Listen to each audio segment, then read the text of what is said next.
Hey, how you doing? I'm Justin, the real Manos, and this is my first complete vlog reviews. Now, what I've been wanting to do for a while now is do reviews of movies and comic books I really like. Also, Was I ever that young? Hey, Real Manos subscribers, how you doing tonight?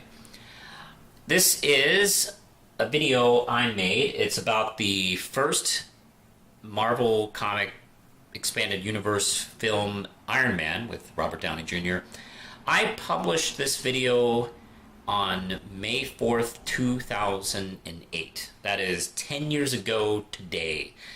And okay, makes a full decade of the real Manos where I'm talking about, I don't know, stuff. So I thought it might be appropriate to do a video today. I think there was a movie or something that came out this week. But before I do that, I want to take this opportunity to talk to you and just thank you for watching for the last 10 years. One of the things I wanted to do was just have fun with it, go out and not make a career, but kind of communicate with other fans, creators, and kind of get a sense of where things are, and also put my 2 cents out there as well, which I felt, oh, God forbid the world didn't have that. So, I'm out there talking about, comic books, films, TV shows, and it grew to the point where I was talking about my own work, since I've grown as a comic book creator and a writer since I made this video. So it's only been appropriate that I've kind of used that, and I plan to do that a little bit more in the future. So, but before I get going, I just wanted to thank all of you who have been watching all this time. Some of you have been watching like from the beginning. I think, Dan, you've been watching probably the longest. I also want to talk to some of you out there, like Blows Himself Up Dude, and Captain Logan, and Channel 23, Ha Ha Ha, and Gotham Girl, and Eris Laughs. It's been great getting to know you to the point where I actually know your names.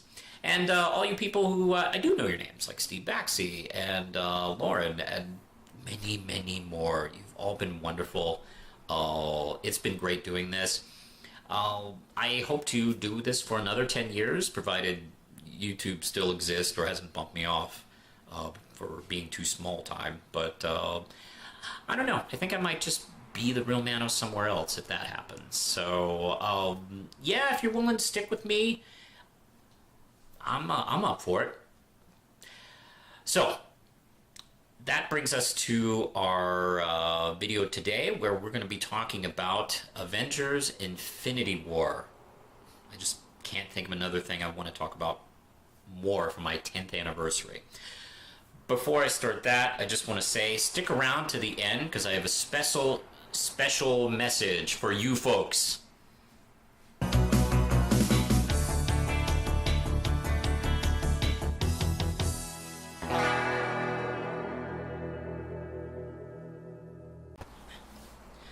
Avengers Infinity War is the culmination of 10 years' work. You can definitely see all the care and craftsmanship that went into the plot, the story, the special effects, and even the acting. A lot of these performers have been doing these characters for almost the entire time, and you can definitely see them not phoning it in, which is amazing. Now, for some reason, I should probably sum up the movie, and it's essentially Thanos wants to save the universe by killing half. And it's directed by the Russo brothers. It's starring everybody and Josh Brolin. So, yeah, we've been seeing hints of Thanos and his plans, and he's coming for quite a few movies now since the Avengers film. And finally, it pays off big. He's gotten close to gathering all the Infinity Stones. We pick up right where we left off with Thor Ragnarok, where he is torn asunder. The remaining surviving Asgardians. And I believe he probably kept half of them. So that's probably where some of the characters we didn't see in that scene, like Valkyrie, it's probably where they are right now. That would be what I would imagine. I have to say, this scene starts out the film in a way that I did not expect, because we have Thor, Loki, and Elvis Idris Elba. Eldra, his character, and they're killed, and Thor is like apparently maybe killed, but we know he isn't killed. And also Hulk is there and gets his ass kicked. This starts out in a way that, I thought this kind of stuff was going to be happening later in the film, and it just reminds me of what a wise Jedi once said: this is not going to turn out like you think. And it sure does. I mean, Hulk is taken down in a way he's never been beaten, by Thanos on a fair 1-to-1 fight. Like, Thanos doesn't put anything cool on or any armor or any special magic. He just beats him. That's when he's sent back to Earth, and Loki is killed. That's another thing that I thought would probably happen later in the film, and I think the filmmakers, I think the Russo brothers, knew we'd suspect that, especially with the trailer of him offering the cosmic cube to Thanos in such a way. That was kind of a left turn, so that kind of has you like right away thinking anybody could die at any moment, and boy, is that true, isn't it? Let's just get right into some pros. The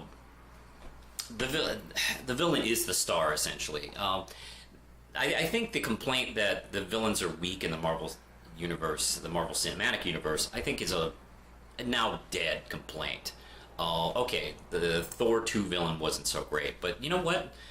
Good lord, like, just in the last few films, we've had Thor Ragnarok with a couple of stunning villains, Black Panther with Killmonger. In this film, he is the star. It's his superhero origin movie, except he's the bad guy trying to commit universal genocide.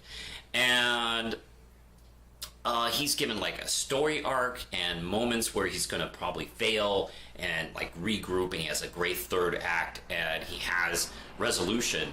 It's amazing. And the fact that we've had 10 years of Marvel movies, we've built up these characters, we've gotten to know them, so we don't have to like give them these kind of like arcs and introductions in a way. We know them, we're all caught up. We can just see them like bang together and meet each other and kind of be combined in different patterns, which was nice because it was all done very organic. There wasn't really anything really forced about the teams that formed during the movie. They just formed due to the situations. That gave Thanos a chance to really spread out throughout the movie. We're not like promised him maybe later in the film, like he is in scene 1 and continues through the end scene. Man, and also the I mentioned the performances already, but you know, it's amazing. Like, this is such a huge ensemble film. There's not one weak performance in the movie. If there's any weak characters in the movie, it's because lack of attention given to that particular character, not the performance given by the performer. It's really amazing work, and actually that doesn't work very often. Like, most attention is given to as many characters. The Russo brothers are really good at this thing. Let's see, I already mentioned performances and cast. The ending is probably, out of the big popcorn films that we had over the years, this is probably one of the biggest endings as far as like balls is concerned. Like, it does not care. We are hinted that he wants to kill half the universe, and then he's going to sit in the sunlight and enjoy the universe's thank yous. Well, he can't hear them, but he's sitting on a cabin somewhere in space and is at peace. This is what happens when the evil villain wins. And I have to admit, I thought there was going to be some save by the heroes all the way up until the end, until he sits down, and I'm thinking, oh, we're ending here, aren't we? And it goes black. Oh, that's pretty impressive. And we don't get the cool, like, colorful end credits they've been doing in the last few movies that are just spectacular. I really love them. This one is just, black with white text and a somber take on the theme. You know what? To be honest, it would have been cool maybe if they'd gone all the way and just done no music. Hey, audience, fuck you, deal with it. But no, they gave us a little. They gave us the theme music, and of course we get the end stinger. We get one in this movie. I still can't believe people leave early in the. How much more do people have to know about this? It's amazing to me. And of course, that's where we see Nick Fury and Agent Hill on the ground, see people start disappearing, and it's really horrifying and kind of disorienting and scary to be on the ground in this kind of situation. And he pulls out this old 90s pager and calls Captain Marvel.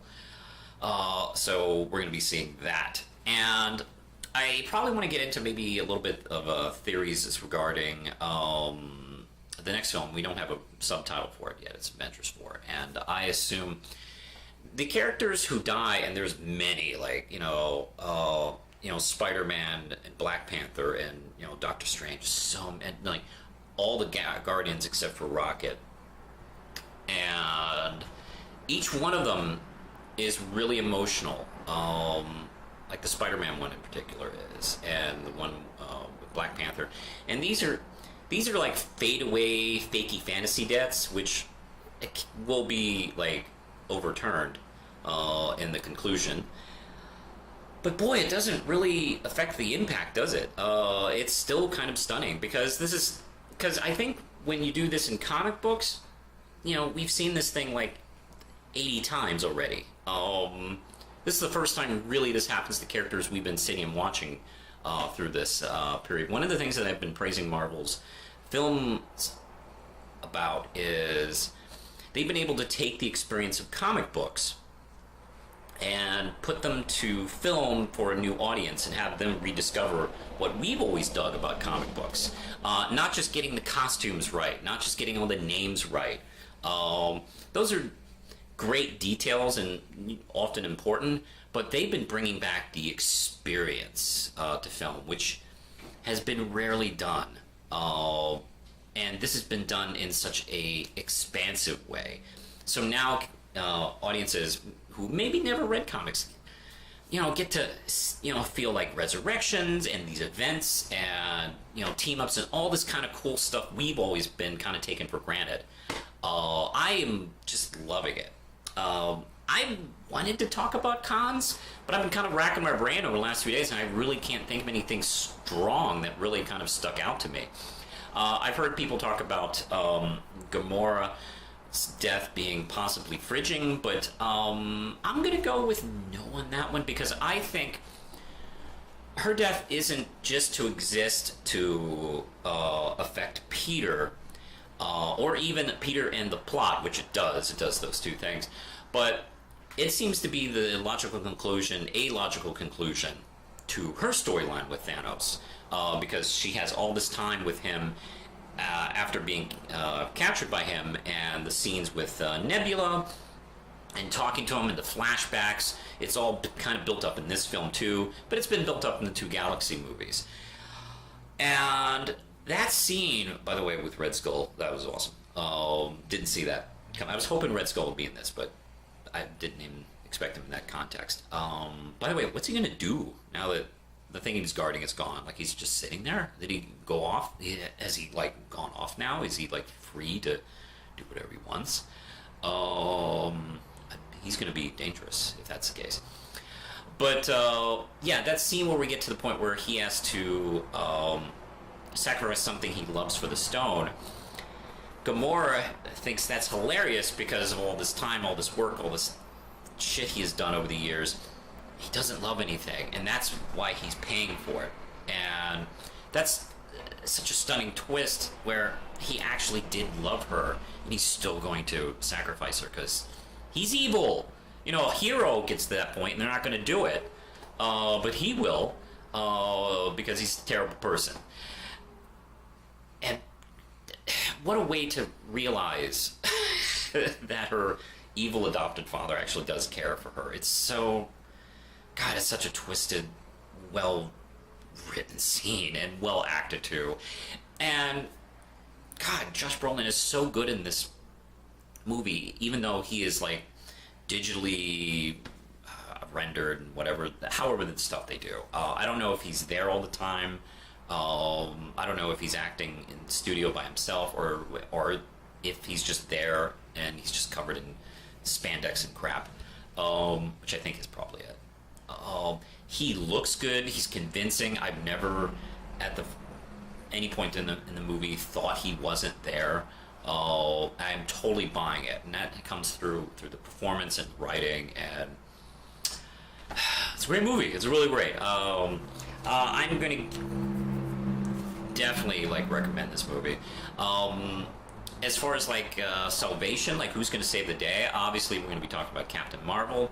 Not enough people are talking about Adam Warlock. Adam Warlock is a thorn in Thanos' side a lot, and he, is hinted at coming in the second Guardians film, so I think we'll probably see him. There is talk about the whole world being reset through the Infinity Stones. Not just people being brought back to life, but time and reality maybe reset as well, because it does have all that shit to do. So there's been some speculation that this is how Marvel brings back in Fantastic Four and the X-Men, because there's been that question oh man, how do you bring X-Men in? They've never been mentioned or in there. Well, this could be a way of maybe the House of Cards is knocked down and then it's rebuilt, and there's this new faction that hasn't been here before. Now it is here before, and it's always been here. So that's probably a way to do it. I'm really excited to see how. We do definitely see a lot of movement over and hinted at in the studios, so we'll see. This would be a way to do it, but whatever. Who knows? I love this film. I don't know why I haven't seen it. If you haven't seen it, I hope you have, because I just blew a lot of stuff. Oops. 5 out of 5 Ram chips. This is definitely the event movie you've been wanting to see. And yeah, this is definitely a movie version of the event comic that Marvel does every 2 months. But this one does mean a lot. Although, an event comic could probably be all reversed in the next one, but whatever. Loved it a lot. Go see it. 5 out of 5 Ram chips. Now that my review is done, I have a huge announcement, or a somewhat larger announcement than normal. I want to announce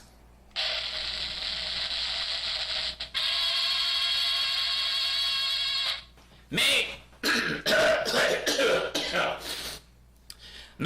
is Manos month. Since we have hit 10 years with this channel, once again, thank you everybody for liking, subscribing, and watching and commenting. Love you guys. I'm gonna do some stuff this month, and I've written a few things down.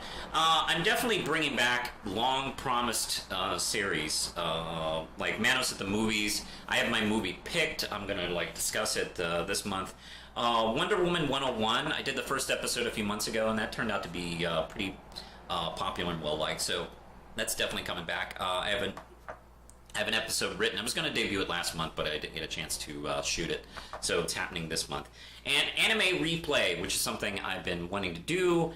I started that as Anime Rewind over at Geekvolution, and I wanted to keep doing it when I left Geekvolution, so I'm going to try and get that done this month. If not, it'll debut next month. Also, I finished season 3 of Twin Peaks, and I'm ready to talk about it, so that's going to happen this month. And also, I figured I'd do a bunch of countdown videos, like my favorite movies, my favorite films, comics, comic book characters from DC and Marvel, TV shows, and animated series. I'm going to separate the live action from the animated series just to make it a little simpler and more fun. And I have another video to do. So I also wanted to mention that I will be talking more about Mystery Science Theater. I have a couple more reviews of season 11. And from here on out, I'm going to do more discussion videos about MST3K, where I'll be talking about aspects of the show, and I'll figure some other things out. There's a lot of baggage with MST3K, fun baggage. So yeah, thank you everybody. If you like what I do here, you can follow me on Twitter, Facebook. And also I have a Patreon if you want to help the channel grow, which I do. I'm going to actually kind of grow this channel up. So you can support me on Patreon, starting at just $1, but there are other rewards and cool stuff. So check it out. Whew, that's quite a bit, isn't it? Well, this has been a fun 10 years, and we'll see how the rest go. So push the button, Lindsay. I can't update nobody like me.